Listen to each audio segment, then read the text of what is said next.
Buen día, bienvenidos al canal Diálogo con el Futuro, Carlos Carralero, la nueva era. En el día de hoy me ocuparé del tema de la batalla cultural, la segunda parte. Antonio Gramsci, la hegemonía cultural, será el tema central del video. La hegemonía cultural es la médula del nuevo marxismo, o sea, del marxismo cultural, cuyo propósito ha sido el de llegar sutilmente a la conciencia de las masas para alcanzar el consenso cultural, y su objetivo definitivo, o sea, es la destrucción de la cultura occidental y por lo tanto la erradicación del cristianismo. Desde que los socialistas empezaron a expandir su doctrina, han sostenido que la fractura de la sociedad se produce a través del factor económico. Para los promotores de esa teoría, la fórmula ricos-pobres resultaba de fácil deducción. Para que los pobres fueran menos pobres, tenían que hacer la revolución a los ricos. Una vez resuelta esa fase del dilema de opresores, que serían para ellos los ricos oprimidos, los pobres, el Estado se encargaría de preservar el cambio.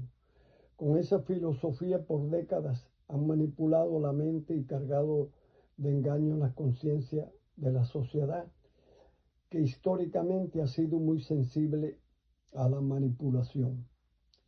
El Estado ha sido arma de la izquierda para hacer crecer el número de instituciones y luego invadirlas en cada uno de los ámbitos culturales y con ello controlar la vida del individuo. El Estado es gravoso, burocrático y controlador. A mayor control, mayor número de instituciones, más burócratas, más gastos, más impuestos. La corrupción en el seno del Estado es cada vez más evidente, incluso en los países de la ya contaminada democracia occidental. He vivido el modelo europeo y me ha servido incluso de base para entender que la diferencia de estos estados con los del totalitarismo radica solo en el método de la gestión política y social. En las llamadas democracias occidentales, los métodos son más sutiles. Por ejemplo, permiten el pluripartidismo y elecciones. Sin embargo, coinciden, por ejemplo, en el uso del aparato burocrático, incluido un sutil sistema represivo para garantizar sus objetivos. Los regímenes de los países, de los sistemas totalitarios, lo hacen ya a la fuerza, como decimos nosotros, a la cara, sin la sutileza que lo hacen en los países llamados democráticos. Se trata de los métodos del sistema que ni los gobiernos de derecha abandonan, y varios de estos entran en pactos, es decir, varios de estos gobiernos de derecha entran en pactos de connivencia con partidos de izquierda y viceversa. En Italia he vivido la realidad del Estado burocrático y corrupto, una cosa vinculada a la otra. Supe de varios escándalos en los que han estado envueltos exponentes del gobierno con otros funcionarios y empresarios. Implicados estaban en eso políticos de derecha y de izquierda, aunque con honestidad les confieso que en los escandalosos procesos los implicados de la izquierda triplicaban a los de derecha. De aquí se deduce que la esencia de la democracia ha sido dañada por políticos y una élite que los sostiene, y a su vez se sirve de ellos para crear desgracias a los pueblos, como guerras, pandemias y otros rejuegos que cada vez desequilibran la balanza de la sociedad.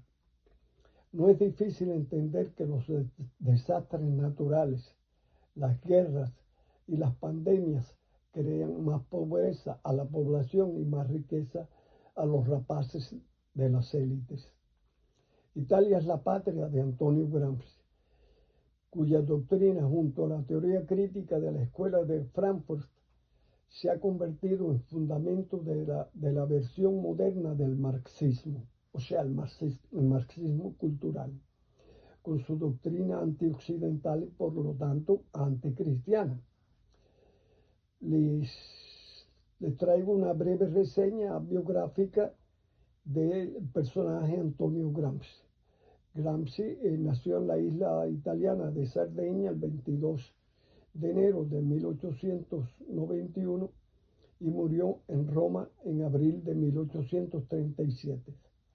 En 1811, después de haber ganado una beca de estudio, se trasladó al norte de la península, en específico a la ciudad de Turín, al norte de Italia, para cursar estudios universitarios, pero que abandonó en 1915 por problemas de salud. En 1913 ya se había unido al Partido Socialista Italiano. Digamos que fue un transcurso paralelo al de Benito Mussolini, que fue siempre socialista de nacimiento. Y fue paralelo este transcurso hasta 1917, porque Mussolini del 17, que era socialista, saltó 2 años después al nazismo, mejor dicho, al fascismo, que lo fundó en la ciudad de Milán en 1919. Al menos allí se difundió el decreto de la creación del fascismo. Mussolini, el camino de Mussolini fue el fascismo, pero el de Gramsci fue después el comunismo. La Revolución Rusa, tras la Revolución Rusa, Gramsci se alineó con la línea comunista. Por muchos años el Partido Comunista de Italia fue financiado por la Unión Soviética hasta su disolución y después de la caída del muro de Berlín. Gramsci fue uno de los fundadores del Partido Comunista de Italia en 1921 y del 24 al 26, 1924-1926 fue el secretario general de este partido. Trabajó para la Internacional Comunista en Moscú y en 1924 regresa a Italia ya casado con una ciudadana rusa y se une a la oposición parlamentaria contra el régimen fascista de Benito Mussolini. En 1928 fue condenado a prisión por el régimen de Mussolini y perdonado en 1934 por problemas graves de salud. Muere en 1937 en su casa de Roma, no en la cárcel, como dicen muchos comunistas de todas las orillas. Antonio Gramsci y la teoría crítica de la Escuela de Frankfurt se convierte en base teórica de la izquierda occidental del siglo XX y todavía en el XXI. Ellos han ejercido un papel fundamental en la aplicación del marxismo cultural, incluida la última etapa de este largo periodo, que es el de la cultura woke, que comprende una serie de conceptos deformados a los que llaman movimientos, que van repitiendo como papagayos, por ejemplo, los conceptos de igualdad, minoría, discriminación y otras abstracciones que ellos sinceramente se traducen en una burda manipulación. Sin embargo, ellos discriminan, estos wokistas discriminan a los que mantienen sus tradiciones culturales, sus principios y creencias, incluso promoviendo la corrección política a través de la cual establecen la discriminación positiva. Ellos pueden discriminar y han creado otras reglas represivas dirigidas generalmente contra el hombre blanco heterosexual, que para ellos son El hombre blanco heterosexual es opresor, según ellos, de la mujer, del homosexual y del negro. Entonces,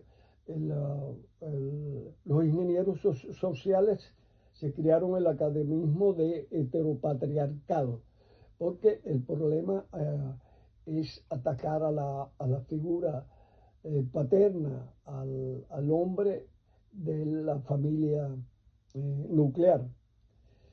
El wokismo es parte de la guerra contra la cultura occidental y la erradicación del cristianismo, cuyo objetivo final sería la realización de la agenda globalista e instaurar un gobierno único mundial.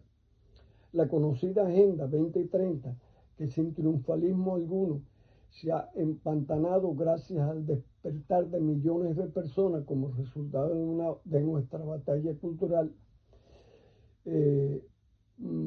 hemos hablado en otros videos de los egregos, por ejemplo, que se pueden definir como la acción de aunar pensamiento, energía y voluntad colectivos en favor de una causa.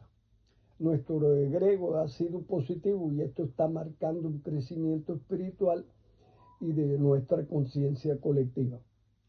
Volviendo a Gramsci, en 1928 fue condenado a prisión por el régimen de Benito Mussolini y desde 1929 a 1935 escribió 33 textos, obra que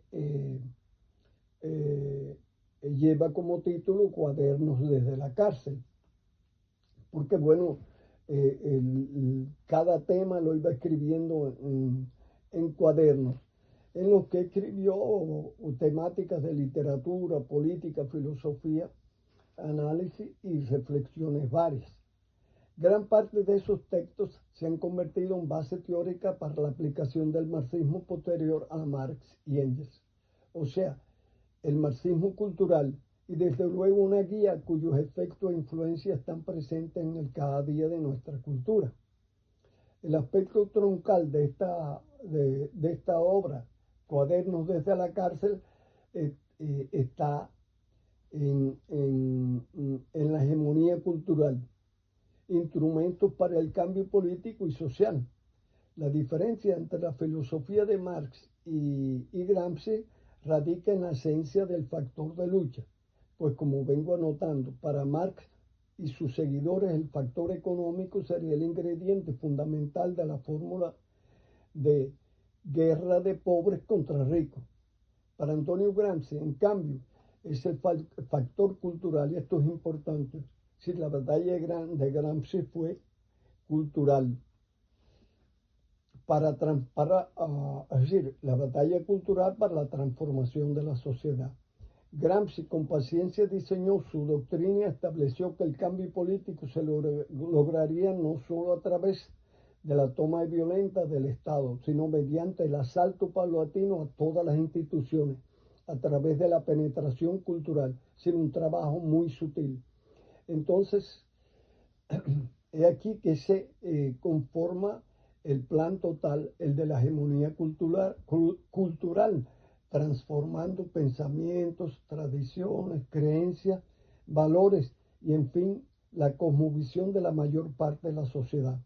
Pero para ello era necesario transformar las instituciones culturales, educacionales y sociales a través de la lucha cultural e intelectual, transformando el modo de percibir y concebir el mundo en la sociedad, cuyo resultado sería la transformación social y luego la política.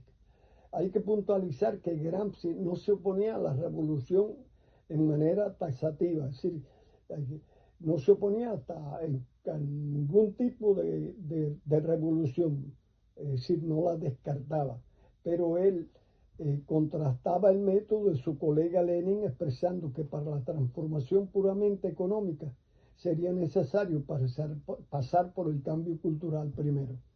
Su genialidad consistió en entender que en Occidente era imposible el derrocamiento del Estado primero y la transformación de la sociedad después, como se produjo en Rusia. Pero en Rusia se produjo porque la cultura era rural y bastante primitiva, desprovista de las instituciones civiles que ya tenían los países de Europa Occidental.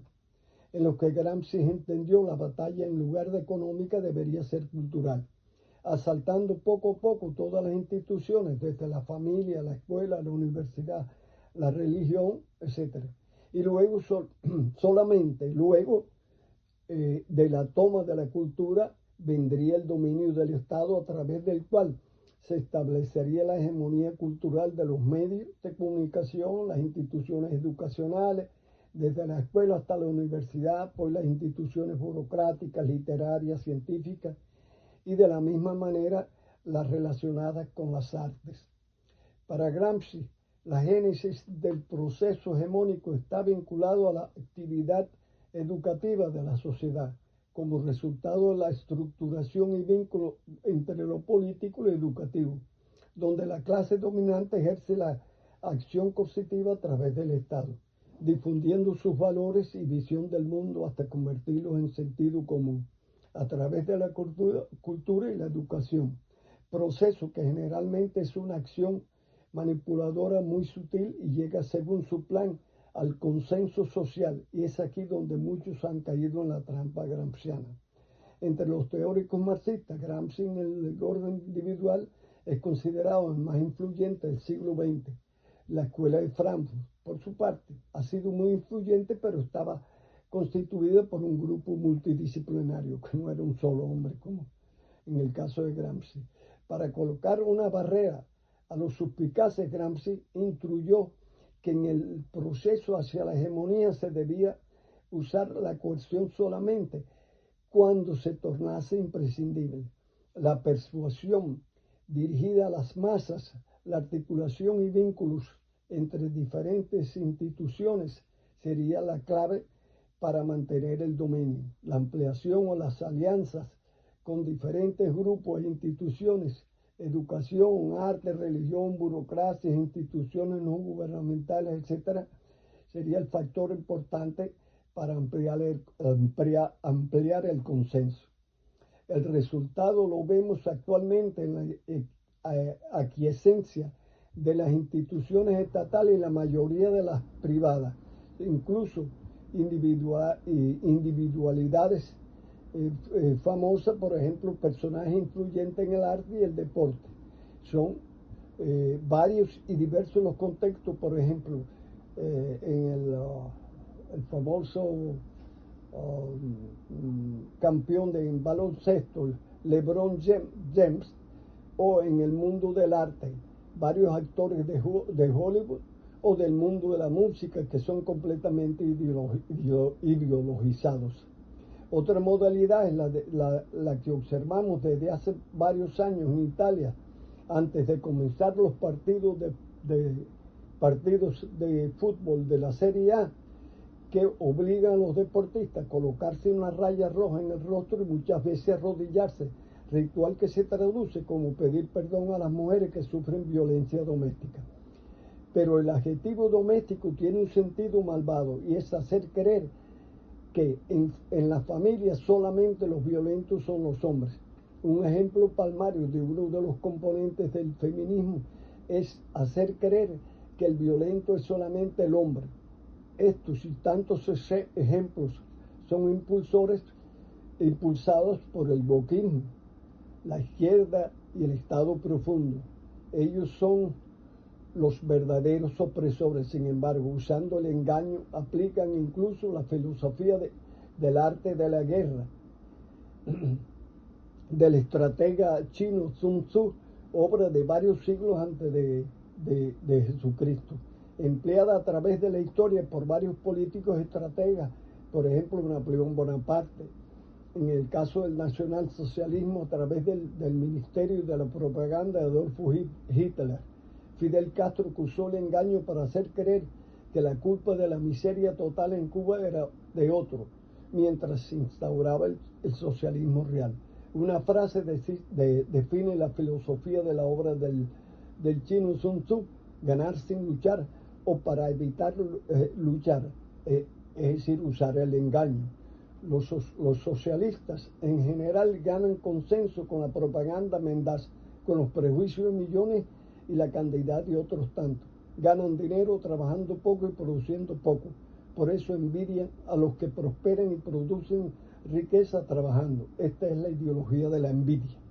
Las feministas del siglo XIX se batían por los justos derechos de la mujer, hecho histórico que respetamos. Los que de aquel feminismo, lejos de aquel feminismo,